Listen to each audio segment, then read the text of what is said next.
ہم نے جب جیل بھی کاٹی، جب سندھ اسمبلی میں ہم نے ان کی سیکیورٹی کو بے نقاب کیا تھا، ہمارے پروڈیوسر پسٹل لے کے اندر چلے گئے تھے اور پھر اس میں اریسٹ کر لیا گیا ہمیں.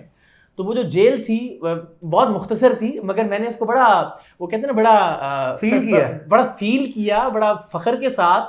اور اس میں بھی جو فیض کا تھا نا کہ چمک اٹھے ہیں سلاسل تو دل نے جانا ہے، کہ صبح اب تیرے رخ پر بکھر گئی ہوگی. تو وہ میں نے فیض احمد فیض کو ہمیشہ بہت، لیکن میری زندگی کے جو قریب ترین کچھ اشعار ہیں وہ میں ہمیشہ سناتا ہوں. آج اس میں میری جو بیگم ہے قرۃ العین، ان کے ساتھ جو تعلق بنا تھا اس کی بنیاد بھی وہ اشعار تھے. تو وہ 2 شعر ہیں کہ یار کو دیدہ خونبار سے اجھل کر کے مجھ کو حالات نے مارا ہے مکمل کر کے، یعنی ترتیب کرم کا بھی سلیقہ تھا اسے، اس نے پتھر بھی اٹھایا مجھے پاگل کر کے. واہ تو یہ مجھے ذرا بڑے اچھے لگتے ہیں کہ ذرا مختلف سے. So I mean how has been your experience in the media industry? کہ اسٹارٹ میں آپ نے دیکھا کہ ہم نارملی دیکھتے ہیں کہ بہت سے لوگ جب میڈیا انڈسٹری میں جاتے ہیں تو وہ اسٹارٹ میں they become newscasters for a reasonable period of time. یہ ڈسپلن جو ہے وہ do you think it's a correct discipline کہ بہت سے لوگ جو ہیں وہ ایز اے نیوز کاسٹر، بہت سے لوگ رپورٹنگ میں، اور پھر جو ہے وہ نیوز اینکر بنتے ہیں؟ How do you see all that? میرا یہ خیال ہے یہ بہت ضروری ہے. نیوز کاسٹر سے بھی پہلے کا ایک اسٹیپ ہے جس کا آپ نے ذکر بھی کر دیا، نیوز رپورٹر. تو میرے لیے بڑی خوش قسمتی کی بات یہ ہے کہ میں نے جب شروع کیا اپنا کریئر تو میری بطور نیوز اینکر ہائرنگ تو ہو گئی، مگر اس دوران ویزاز کا کوئی ایشو تھا. دبئی میں چونکہ ہیڈ آفیسز تھے جیو کا بھی، اے آر وائی کا بھی، تو کچھ وقت لگنا تھا ویزا آنے میں. تو مجھے چینل نے کہا کہ جی آپ اتنے عرصے بعد دوبارہ رابطہ کر لیجیے گا. تو میں نے کہا جی دوبارہ رابطہ کروں گا تو کون یاد رکھے گا کہ یہاں کوئی آیا تھا اور اس نے آڈیشن دیا تھا اور وہ سلیکٹ ہوا تھا. تو آئی ریکویسٹڈ، اور اس وقت بیورو چیف جو تھے انہوں نے بھی یہ کہا کہ آپ جوائن کر لیجئے اور یہاں لاہور میں رپورٹنگ کرنا شروع کریں. تو مجھے لگتا ہے کہ میں بڑا خوش قسمت ہوں کہ میں نے باقاعدہ ایک رپورٹر کے طور پہ جوتیاں رگڑی ہوئی ہیں لاہور کی سڑکوں پہ، جس کو باضابطہ صحافت ایک رپورٹر کے طور پہ. بائک ہوتی تھی، پیچھے کیمرہ مین کو بٹھانا، پریس کانفرنسز بھی کور کرنی، اپنے سورسز بھی کریٹ کیے مختلف اس کے اندر، پھر کرائم کی بیٹ کی، پھر اسپورٹس کی بیٹ کی، وغیرہ وغیرہ. تو وہ جو ایک پیٹرن تھا اس کو فالو کرتے ہوئے پھر ہم نیوز اینکرنگ کی طرف گئے. مجھے لگتا ہے کہ بہت ضروری ہے کہ آپ جب ایک ایسے پلیٹ فارم پر پہنچیں یا کسی ایسے مقام پر ہوں کہ جہاں آپ اوپینین میکر ہیں یا آپ کسی کی رائے پر اثر انداز ہو سکتے ہیں، تو اس سے پہلے کم سے کم آپ نے کوئی سفر تو طے کیا ہوا ہو. تو وہ مجھے لگتا ہے کہ میں نے لاہور کی بڑی خاک چھانی ہے بطور رپورٹر بھی، اس سے پہلے بھی. علی بھی آپ کو بڑا یعنی یہ نوجوانوں کے لیے سیکھنے کی بات ہے کہ میں نے اس زمانے میں 3rd ایئر میں یا 4th ایئر میں فون کیا پی ٹی وی. میں نے کہا جی وہ یہ جو لوکل نیوز بلیٹن ہوتا ہے میں اس کے لیے آڈیشنز دینا چاہتا ہوں. اب وہ آواز میں ڈبیٹر والی اور اردو کی کھنک وہ تو تھی. انہوں نے کہا جی آپ فوراً آ جائیں. جب میں پہنچا تو مجھے دیکھ کے وہ سارے پریشان ہو گئے، بالکل بچہ سا، وہ 3rd ایئر کا کیا اسٹوڈنٹ ہوتا ہے، اور وہ پی ٹی وی کا ایک خاص وہ ان کو چاہیے تھا، ڈسپلن تھا ان کا. تو انہوں نے مجھے اب وہ کیا کہتے ہیں نراش بھی نہیں کیا اور وہ ظاہر مجھے رکھ بھی نہیں سکتے تھے. تو مجھے کہنے لگے کہ آپ نا ایسا کریں کہ آپ آ جایا کریں تو آپ کی ہم نا ٹریننگ شروع کرتے ہیں. اب کوئی بھی اور ہوتا نا بچہ ینگسٹر تو وہ شاید بھاگ. میں نے 8 مہینے گورنمنٹ کالج سے پیدل آیا کرتا تھا پاکستان ٹیلی ویژن. آپ ذرا اندازہ کیجئے کہ وہ بیچ میں سے نیو ہاسپٹل سے جا کے آگے پیدل چل کے جا رہا.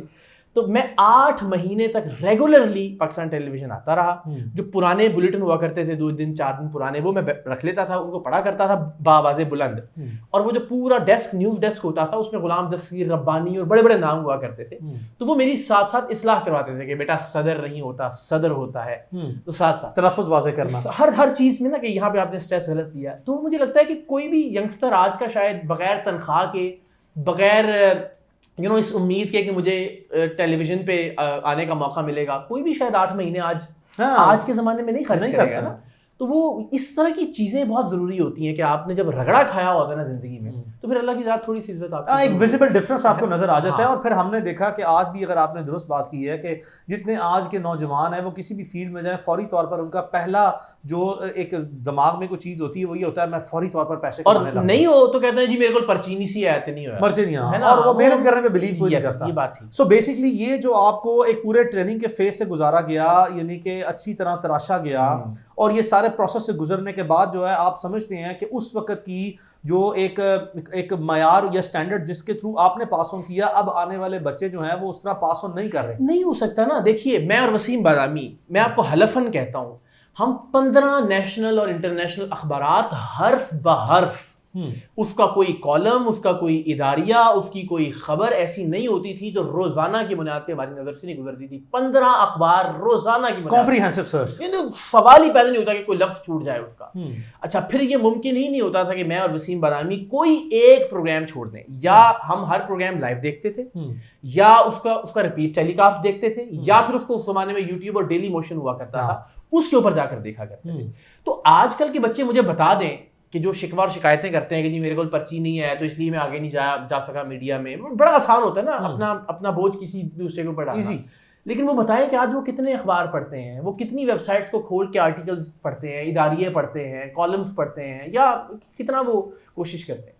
تو وہ اب صرف یہ کہ چونکہ آپ نے موبائل آن کیا، بولنا شروع کر دیا اور آپ نے کہا کہ ہم صحافی ہیں، مجھے لگتا ہے کہ وہ شاید اتنا رگڑا جو ہے نا وہ نہیں کھانے کے لیے تیار آج کل کی ہماری جنریشن. اللہ کرے کوئی سیکھ جائے، کوئی کچھ چاہے، کوئی ہیرے موتی ابھی بھی باقی، ادروائز جو ہے وہ دوسرا معیاری ہے. یہ بتائیں کہ یہ اتنی دیر جو ہے وہ مجھے کسی بزرگ نے یہ ایک لیسن کوٹ کیا تھا اور آئی absorbed it very appropriately. اور وہ میں ہمیشہ جب آپ کو دیکھتا ہوں تو بڑا اس معاملے میں بڑا سراہتا بھی ہوں کہ وہ کہتے ہیں وزن پئی چیز نہ ہوتا ہے. سو آپ جب اے آر وائی سے اسٹارٹ کیا and here you are still with the A R Y جو ہے، what is the reason behind that? It's a good thing, I am complimenting you in that sense. But ہمیں بہت media industry میں بہت rear stories ہیں. In fact آپ نے وسیم بادامی کو بھی کوٹ کیا، تو یہ دونوں میں ایک جو نمایاں چیز ہے، اس کی کیا وجوہات ہیں؟ اچھا اس میں وہ آپ نے صحیح کہا، مجھ کہندے نے اپنے کھوٹے سے چنگی لگ دی ہے نا اپنے اڈے پہ. وہ بادامی صاحب سے بھی ایک غلطی ہوئی، بادامی صاحب نے بھی بول جوائن کر لیا تھا بیچ میں کچھ دن کے لیے. میں اور کاشف عباسی، مجھے پتہ ہے کاشف بھائی اور میں شاید انڈسٹری کے 2 رتن ہیں جو 9 رتن نہیں ہے کہ جنہوں نے نہیں چینل چھوڑا اپنا، ایک دن کے لیے بھی نہیں، 1 گھنٹے کے لیے بھی نہیں. مجھے ایک تو سچی بات یہ ہے کہ اے آر وائی کی مینجمنٹ کا میں ہمیشہ بڑا شکر گزار ہوں، اس لیے کہ سریعام جیسا پروگرام نا، ہر پروگرام کے بعد آپ کو کہیں نہ کہیں سے سفارش آتی تھی، کہیں نہ کہیں سے کوئی نہ کوئی جو ہے نا وہ ان کے فیملی ممبرس کی طرف سے، ان کے دوستوں کی طرف سے. مجھے جتنا support A R Y management نے کیا ہے، مجھے نہیں لگتا تھا کہ شاید کوئی اور کر پائے گا، اور سریعام جیسا پروگرام شاید کوئی اور اس کا بوجھ برداشت کر سکے. ایک یہ، دوسرا یہ کہ کبھی کوئی ہماری حیثیت سے، ہماری اوقات سے زیادہ فائنینشلی بھی ہم نے دیکھا کہ یعنی اس زمانے میں پاکستان کا کوئی چینل نہیں ہے جس نے 2 بار 3 بار پیشکش نہ کی ہو، بیکاز سریعام جس طرح سے ٹیک آف کر رہا تھا اور روزانہ کی بنیاد پہ اللہ کی ذات کوئی نہ کوئی عزت کا پہلو نکالتی تھی اس میں سے. تو ہر بار ہر اس میں جو ہے نا پیسے ویسے بھی مناسب ہو گئے، اور میں آج بھی سمجھتا ہوں کہ میں ڈیزرو نہیں کرتا فائنینشلی جو اللہ کی ذات مجھے جو نواز رہی ہے. میرا بچہ اچھے اسکول میں پڑھ رہا ہے، ساری دنیا بہترین طرح سے دیکھی ہے، بزنس کلاس ٹریول کرتے ہیں، 5 اسٹار 7 اسٹار اسٹے کرتے ہیں. آئی مین جو ایک انسان کی کوئی خواہش ہو سکتی ہے ہر لحاظ سے جو اللہ تعالیٰ نے آسانی پیدا کی ایسی. یعنی میں ہمیشہ علی بھائی یہ سوچتا ہوں کہ کیا ضروری ہے کہ میرے پاس فراری ہو، یا میرے پاس لیمبرگینی ہو، یا میں ہیلی کاپٹر آن کرتا ہوں، یا میرے پاس پرائیویٹ جیٹ ہو. زندگی کی وہ ہر وہ چیز ہے جس کی ہر طرح سے خواہش ہم پوری کر چکے ہیں. پاکستان کے باہر جاتے ہیں، دوستوں کے پاس ہر چیز ہے، آٹو بھان کے اوپر ہم فراریز بھی بھگاتے ہیں، لیمبرگینیز بھی بھگاتے ہیں، پرائیویٹ جیٹس بھی ہوتے ہیں، ہیلی کاپٹرز بھی ہوتے ہیں. تو یہ سارا اللہ نے کام کی وجہ سے یہ سارے ریلیشنز بنائے، اور اس میں ہر طرح کی ہم نے زندگی کا جو پہلو ہے اس کو انجوائے کیا. تو اگر اب آپ یہ لالچ شروع کر دیں کہ میں ایک جزیرہ ہی خریدوں، اس کی تو حد ہی کوئی نہیں ہے، اس کی تو پھر کوئی حد نہیں ہے. تو اللہ نے بڑا مہربانی کی ہے، تو اس لیے شاید کبھی ضرورت ہی محسوس نہیں ہوئی کہ چھوڑ کے کہیں اور جانا چاہیے، کہیں اور زیادہ پیسے مل رہے ہیں. So Saream was your idea or the idea of the channel? What is the story behind that? Saream is یہ اللہ کی مہربانی. عجیب بات یہ دیکھیے کہ آدھے گھنٹے کا ایک سلاٹ خالی ہوا چینل کے اوپر اے آر وائی پہ. تو میں نے ریکویسٹ کی مینجمنٹ سے، ماد یوسف صاحب سے، میں نے کہا کہ ماد بھائی مجھے ذرا یہ پروگرام بھی ذرا، انہوں نے کہا خبریں پوری پڑھنی ہے پھر، یعنی جو 5 دن 6 دن تھے وہ میں نے کہا جی وہ میں پوری پڑھوں گا، اس میں کوئی چھٹی نہیں مانگوں گا آپ سے. وہ آدھے گھنٹے کا علی بھائی سلاٹ تھا، بس جب اللہ نے مہربانی کرنی ہو، پروردگار جب عطا کرنے پہ، آدھے گھنٹے کا وہ سلاٹ. اس دن کراچی میں کچھ 100 لوگوں کی اموات ہوئی تھی ٹارگٹ کلنگ کے نتیجے میں. آپ کو یاد ہے کٹی پہاڑی، قصبہ کالونی، ٹارگٹ کلنگ، شاہی سید، اور اس طرح ایک پورا ماحول تھا MQM لیاری گینگ وار.